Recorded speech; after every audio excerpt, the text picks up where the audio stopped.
Good morning all. My name is Jorin. Today we are going to learn about FSMS, that is Food Safety Management System. From the name itself, it is easily identifiable that it is a kind of system that can be implemented in our food processing areas to ensure the safety of food. So let's move on to an introduction. Food Safety Management System is a structured approach to ensuring the safety and quality of the food products through proactive control of hazards throughout the food production and handling process. The major thing over here is proactive control of hazards. What do you mean by proactive control of hazard? It's a kind of action which is taken before the system is getting into failure. So that is a major thing about proactive control of, that is a major thing about food safety management system. So it is typically based on international recognized standards like ISO 22000 or Codex Alimentarius Commissions. Codex Alimentarius has principles. Food business operators nowadays, they have a legal responsibility to implement a food safety management system based on principles of HACCP. So almost the base of all the systems are HACCP. So what do you mean by HACCP? HACCP is an abbreviated form of Hazard Analysis Critical Control Point. So HACCP was developed in 1960s by the Pillsbury Company and NASA to ensure the safety of food for astronauts. It focuses on preventing hazards and risks during the production instead of relying on end product testing and inspection. As we said before, this is a kind of proactive control of hazards. So it will not rely on end product testing and inspections. So advantages of HACCP. It is a proactive method. Remedial action is taken before serious problem occur. That is a major advantage. Then the next one is meet legal requirements. Brand reputation. It will enhance the reputation of the brands. Also minimize recalls. The early detection and identification of hazard will reduce the product recalls or foodborne illness outbreaks. Global acceptance. The global acceptance of HACCP will open doors to export markets. So let's move on to the first letter H, that is hazard. What do you mean by a hazard? Hazard is anything which has a potential to cause harm, illness or injury to the consumer. There are four types of hazards that are microbiological, physical, chemical and allergenic. So the first one is microbiological. Let's move on to microbiological. Microbiological hazards refer to harmful microorganisms that may contaminate food, posing a risk to consumer health. So this is majorly associated with microorganisms. The major microorganisms related to food are bacteria, viruses, fungi, mold, yeast, protozoa.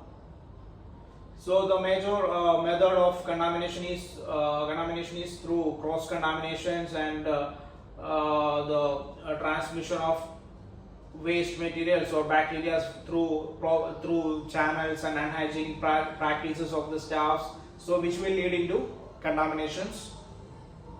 And there is chance for multiplication of bacteria, and also will lead to microbiological contaminations. So how we can control the multiplication of bacteria?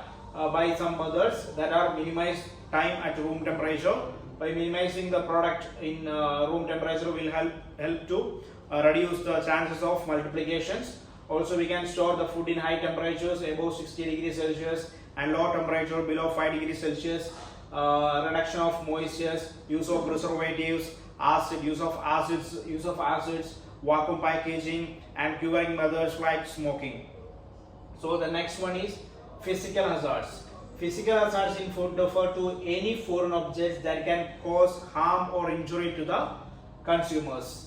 So the major physical hazards that we seen in food, that we seen in our food preparation areas, there are natural contaminants like stones, shells or bones that we majorly found in raw materials. Then processing related contaminants that we found in equipments in our processing areas, metal fragments, glass pieces or plastic pieces that are mainly come under that category. Then human related contaminants that are jewelry, hair or fingernails, that is due to unhygienic personal, sorry, that is due to non-personal hygiene practices. Then what are the sources of physical contamination? The major sources of physical contaminations are raw ingredients, cleaning materials and equipments, maintenance operatives, food handlers or visitors. We must have a visitor policy to avoid this kind of sources. Then packaging materials. Packaging material should not transmit any kinds of physical hazards to the food. Then notice boards, buildings, equipment, pesticides. These are the major sources of physical contamination. So how we can control the physical contamination? By implementing approved suppliers and approved and reputable suppliers will help us a lot to avoid to control the physical contaminations. Then the cover the food during maintenance works, cleaning time.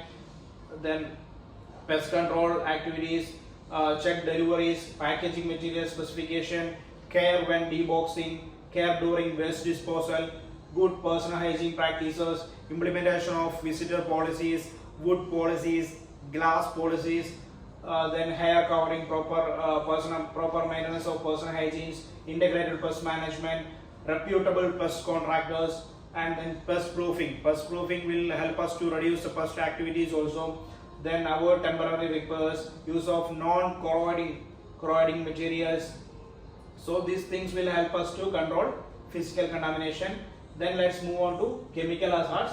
Chemical hazards are toxic or harmful substances present in food either naturally or as a result of contaminations. So the major chemical hazards that are associated with our food industries are food additives, the use of excess preservatives or coloring agents which will lead into chemical hazards. So we have a control limit as per the rules as per the municipality, so we have to follow as per the limits. Then pesticide residues from agricultural products, veterinary drug residues in meat, milk or eggs, industrial chemicals, natural toxins, residues from detergents, sanitizers or disinfectants. So these are the major chemical hazards associated with our food industries. Then the sources,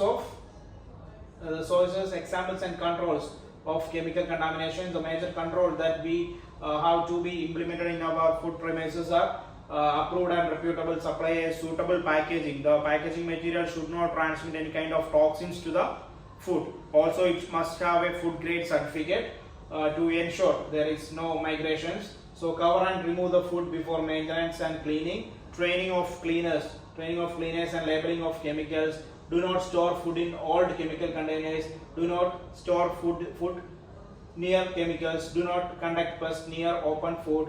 Clean food areas after maintenance and pest control activities. Proper cleaning procedures. Food grade chemicals. Proper usage of additives. So these all things will help us to control the chemical contaminations. So let's move on to the next category of hazards, that is allergic hazards. So allergic hazards are hazards caused by the presence of allergens in food that can trigger adverse immune responses in sensitive individuals. So this is basically up to individuals, but anyway there are 14 major allergens that we have to be focused, that are gluten, crustaceans, eggs, fish, peanuts, soya, milk, tree nut, celery, mustard, sesame, sulfates, lupin and molluscus. So how we can control the allergenic hazards?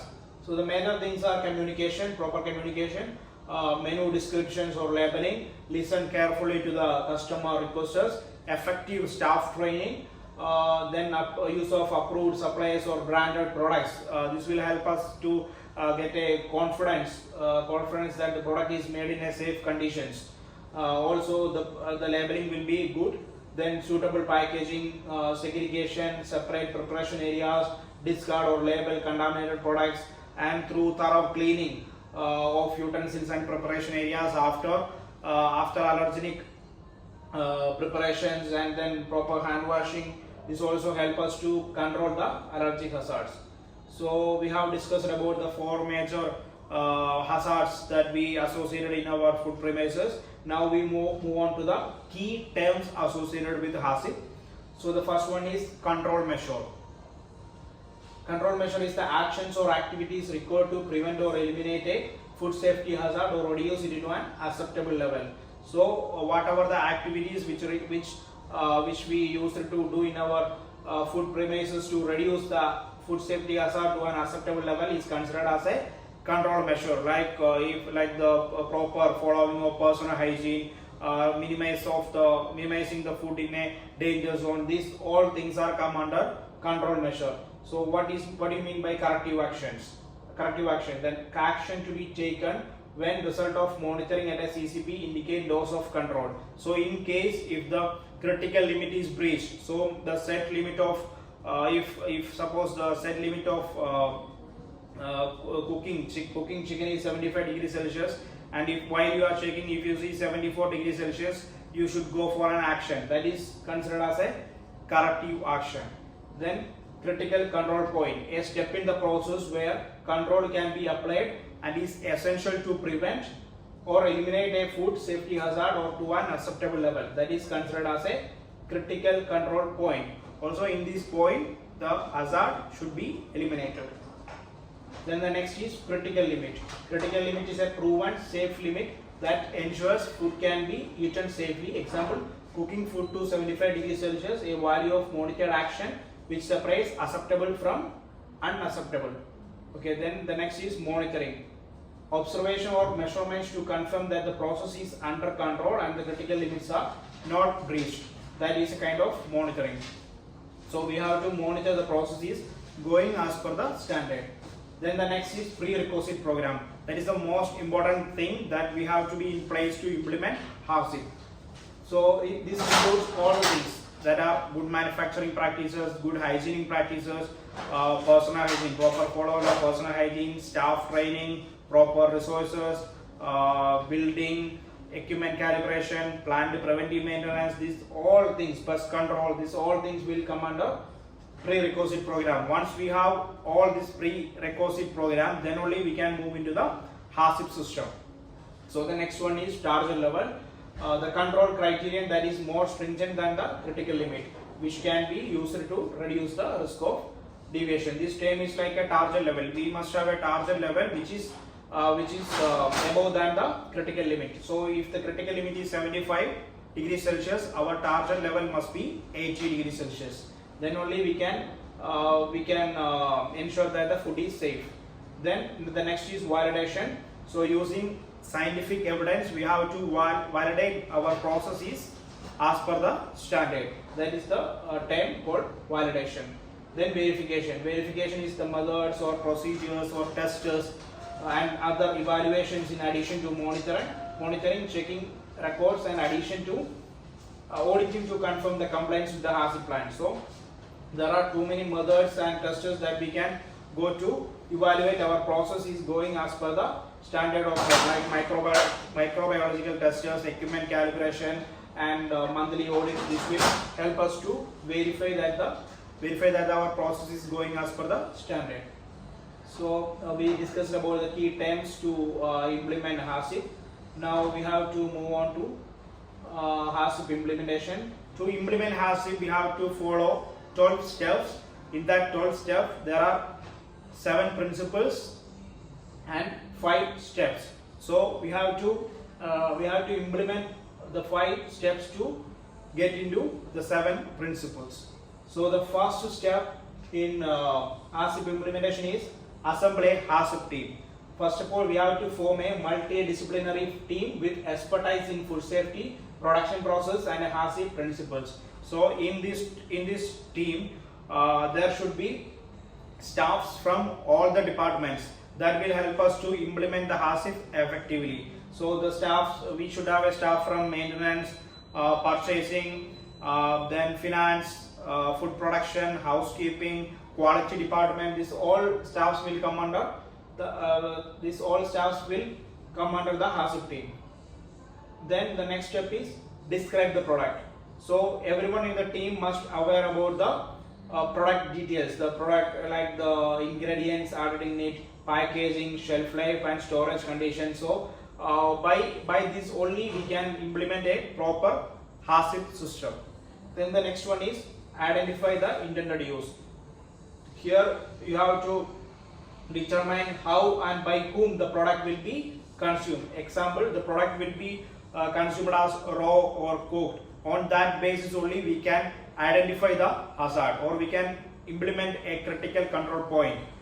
So that we have to be take care, identify the intended use. Then the next step is construct a flow diagram.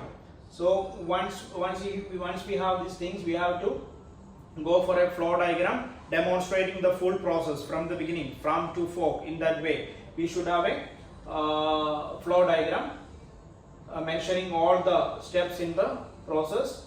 Then we have to verify the flow diagram by checking on site, while like the flow diagram by comparing it to actual operations on the ground. Once we done these 5 steps, we have to go for the principles. So the first principle is conduct a hazard analysis. So here the purpose of conducting a hazard analysis is to identify the potential hazards that could cause harm in the food production areas.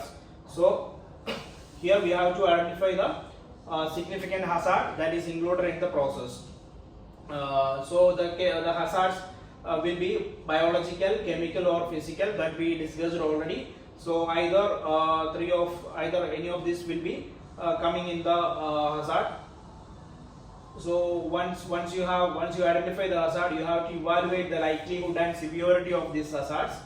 So if, for example, in a bakery, the potential hazards might include biologically growth of harmful bacteria due to improper storage, and by chemical contamination from cleaning agents, by physical foreign objects like glass or metal fragments. So this is the step. Then the next one is determine critical control points. So once you identify the hazards, you have to determine the critical control points where the control should be applied. So which point will control the hazard?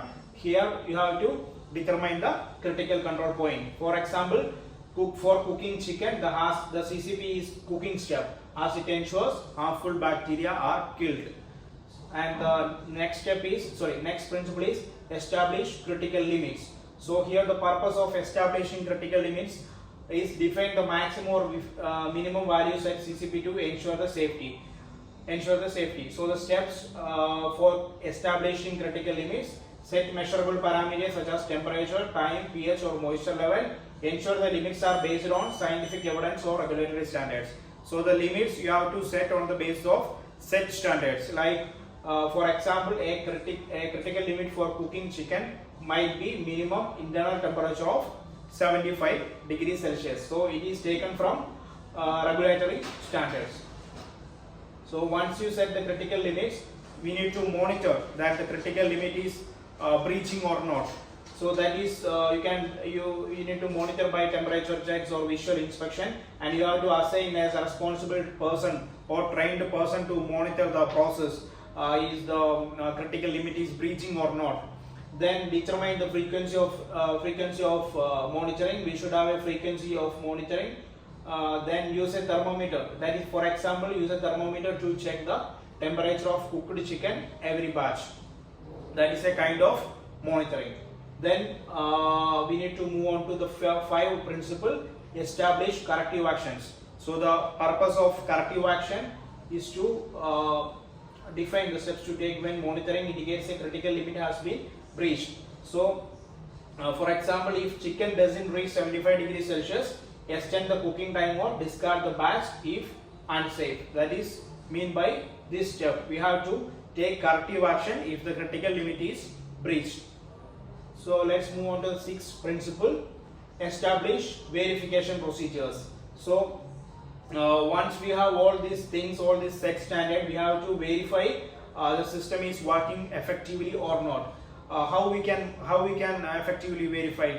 There are 3 steps: conduct a regular reviews of monitoring records, perform audits and tests such as microbial analysis or equipment calibration, update procedures based on new risks or regulatory changes, conduct monthly audits of cooking records and thermometers to ensure compliance. These are the methods that we have to verify, that we have to use to verify the HACCP system is working effectively or not.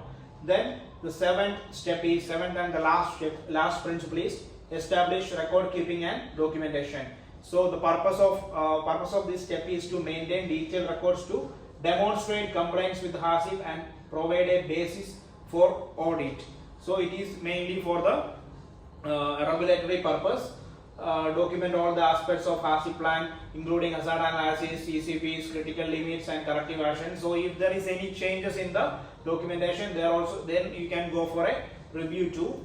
Then the example for this for the principle: keep logs of cooking temperature, cleaning schedules, and staff training. So these are the documents that we must focus as a documentation. And these are the so we discussed about all the principles. So that is about the implementation of HACCP. Okay, that's it. Thank you so much. If you have any doubts, you can ask.